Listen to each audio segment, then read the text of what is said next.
नमस्कार। News nation digital के हमारे इस खास एपिसोड खबरें दुनिया की में आपका स्वागत है। मैं हूं सुमित कुमार दुबे। पिछले 2 साल से ज्यादा वक्त से रूस और यूक्रेन के बीच युद्ध चल रहा है। इसी बीच मिडिल ईस्ट में इजराइल और हमास के बीच भी जंग शुरू हो गई और इजराइल और ईरान की जंग के भी शुरू होने के हालात बनने लगे। पूरी दुनिया इस वक्त तीसरे विश्व युद्ध के खौफ के साए में जी रही है। एक छोटी सी घटना एक बड़े युद्ध का कारण बन सकती है। पूरी दुनिया एक तरह से 2 खेमों में बटी हुई भी है। भारत एक ऐसा मुल्क है जिसने ऐसे माहौल में भी अपनी आज़ाद विदेश नीति को बरकरार रखा है। भारत अमेरिका का भी दोस्त है और रूस के साथ भी दोस्ती निभा रहा है। दूसरी तरफ इजराइल के साथ भारत की दोस्ती तो जग जाहिर है, तो वहीं ईरान के साथ भी भारत के ताल्लुक दोस्ताना ही है। लेकिन इसी बीच एक ऐसी खबर आई है जो आपको चौंका सकती है। अमेरिका ने कुछ ऐसी कंपनियों पर पाबंदी लगाई है जिनके जरिए ईरान अपने ड्रोन्स की सप्लाई रूस को कर रहा था या कर रहा है। खबरों के मुताबिक इन कंपनियों में भारत की भी 3 कंपनियां शामिल हैं। कौन सी हैं भारत की ये कंपनियां और इन पर क्या इल्जाम है या क्या आरोप लगाया गया है, ये जानने से पहले हम आपको बताते हैं कि यूक्रेन युद्ध में रूस की ईरानी ड्रोन सप्लाई करने का ये मसला आखिरकार कितना बड़ा है। दरअसल 2 साल पहले जब रूस ने यूक्रेन पर चढ़ाई की थी तो ये माना गया था कि पुतिन की पावरफुल फौज के लिए ये जंग महज हफ्ते भर का ही टास्क होगी। लेकिन यूक्रेन ने रूस की फौज को तगड़ी टक्कर दी। साथ ही रूस के पास मौजूद टर्की के ड्रोन्स भी खूब चर्चा में आए, क्योंकि इन ड्रोन्स ने रूस के टैंकों और बाकी बख्तरबंद वाहनों को जमकर निशाना बनाया था। इस जंग में ड्रोन्स की भूमिका खुलकर सामने आई।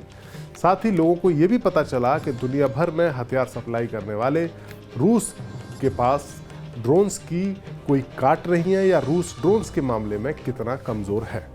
और रूस की मदद करने के लिए फिर ईरान आगे आया। ईरान के पास ड्रोन्स का काफी बड़ा जखीरा है और उसने अपने दोस्त रूस के लिए बड़ी मात्रा में ड्रोन सप्लाई किए। ईरान ने रूस के लिए एक नया ड्रोन बनाया जिसका नाम है शहीद 107। ये यूक्रेन के खिलाफ युद्ध में रूस इसका जमकर उपयोग कर रहा है, इसका इस्तेमाल कर रहा है। शहीद 107 एक विस्फोटक और 2 ही ड्रोन है जो यूक्रेनी फौज के पास मौजूद जो ब्रिटिश और American multiple launch rocket system है या इसके जैसे बाकी और जो टारगेट्स हैं उनको तलाश करने की टेक्निक से लैस है, उनको तलाश करता है और उन पर हमला भी कर सकता है। मीडिया रिपोर्ट्स के मुताबिक ईरान ने इन ड्रोन्स जो ईरान की और रूस की जो डील हुई है ड्रोन्स की, उसके तहत उसने जो यूनिट्स ड्रोन की उसको बेची हैं उसकी मोटे मोटे तौर पर अगर देखें तो कीमत $2 मिलियन से ज़्यादा है। यही नहीं, ईरान पर यूक्रेन और उसके सहयोगी द्वारा रूस को शहीद 131 और शहीद 136 जैसे वन साइडेड हमला करने वाले ड्रोन्स को सप्लाई करने का आरोप भी लगाया गया है। इन्हें सुसाइड ड्रोन्स कहा जाता है, आत्मघाती ड्रोन्स कहा जाता है। ईरान से मिले इन ड्रोन्स ने ही यूक्रेन के खिलाफ रूस को मजबूत पोजीशन पर पहुंचा दिया है।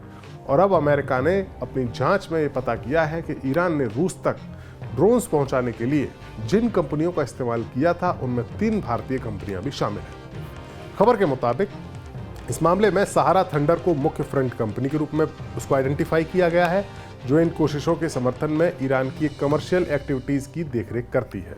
सहारा थंडर का समर्थन करने के लिए यानी उसको सपोर्ट करने के लिए जिन 3 इंडियन बेस्ड कंपनियों पर बैन लगाया गया है वो है Jain shipping port, India private limited और sea art ship management private limited. इन कंपनियों पर अमेरिका की पाबंदी ये साफ साफ इशारा कर रही है कि वो ईरान और रूस के बीच की जुगलबंदी से कितना परेशान है। दरअसल रूस और ईरान दोनों ही अमेरिका के दुश्मन हैं और इन दोनों के बीच फौजी गठजोड़ अमेरिका के इरादों पर पानी फेर सकता है। ईरान ने जहां यूक्रेन युद्ध में फंसे रूस को ड्रोन्स भेजकर मदद की, तो वहीं रूस भी मुश्किल वक्त में ईरान को अपने सबसे घातक फाइटर जेट्स में से एक यानी सुखोई 35 सप्लाई करने वाला है। जो मीडिया रिपोर्ट्स आई हैं उनके मुताबिक इसी वीक में रूस के 24 सुखोई 35 फाइटर जेट्स ईरान पहुंच जाएंगे।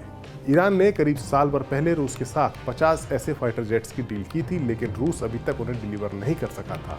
लेकिन एक ऐसे वक्त में जबकि खाड़ी में तनाव अपने चरम पर है और ईरान और इजराइल के बीच जंग का साया मंडरा रहा है, तब पुतिन ईरान के साथ अपनी दोस्ती को निभाते हुए इन फाइटर जेट्स को भेज रहे हैं। इन फाइटर जेट्स के अलावा रूस ईरान को Mi-28 हेलीकॉप्टर्स और Yak-130 ट्रेनर एयरक्राफ्ट भी मुहैया करा रहा है। सुखोई 35 रूस के सबसे घातक फाइटर जेट्स में से एक है और यूक्रेन युद्ध में अपना कमाल दिखा रहे हैं। ये बात और है कि यूक्रेन ने भी उनमें से कई को मार गिराया है। अब हम आपको बताते हैं कि रूसी फाइटर जेट्स मिलने से ईरान को कितनी मदद मिल रही है। जैसे ईरानियन ड्रोन्स मिलने से यूक्रेन युद्ध में रूस को मदद मिली थी, वैसे ही रूसी फाइटर जेट्स मिलने से इजराइल के खिलाफ हवाई ताकत में ईरान के कितना इजाफा हो सकता है। दरअसल एयर पावर यानी हवाई ताकत एक ऐसा क्षेत्र है जहां पर ईरान काफ़ी पिछड़ा हुआ है और इजराइल के आगे वो काफ़ी कमज़ोर नज़र आता है। ईरानी एयरफोर्स के पास केवल कुछ दर्जनी स्ट्राइक जेट्स हैं जो उसने 1979 में जो इस्लामिक क्रांति हुई थी उससे पहले हासिल किए थे। रूसी जेट्स और पुराने अमेरिकन मॉडल इसमें शामिल हैं। ईरान के पास 9 F4 RF F5 लड़ाकू विमान की एक स्क्वाड्रन है। सोवियत जमाने में सुखोई 24 जेट का एक स्क्वाड्रन ईरान के पास है। कुछ MiG-29, F7 और F14 विमान ईरान के पास है।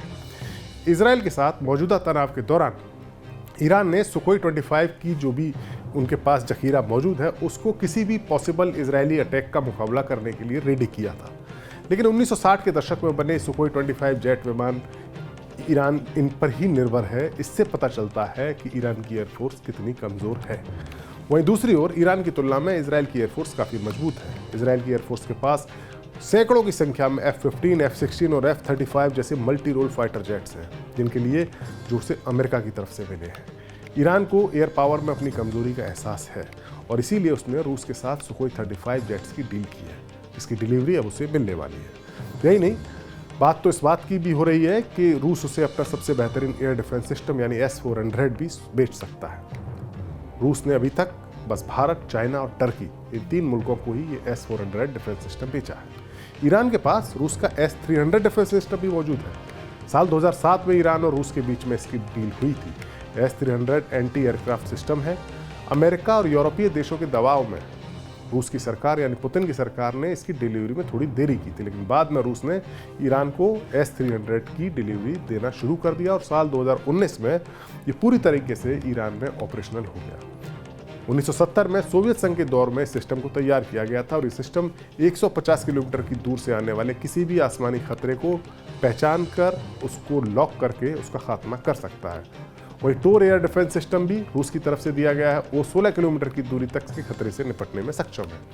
ईरान के पास मौजूद रूसी हथियार और रूस के पास मौजूद ईरानी ड्रोन्स इस बात का इशारा करते हैं कि अमेरिकी पाबंदियों को दफा बताकर अब ये दोनों मुल्क एक दूसरे की फौजी मदद खुलकर कर रहे हैं और अगर इससे परेशानी आती है तो किसी तीसरे मुल्क की कंपनी की भी मदद ली जा सकती है या ली जा रही है, जैसा कि अमेरिका की जांच में पता चला है।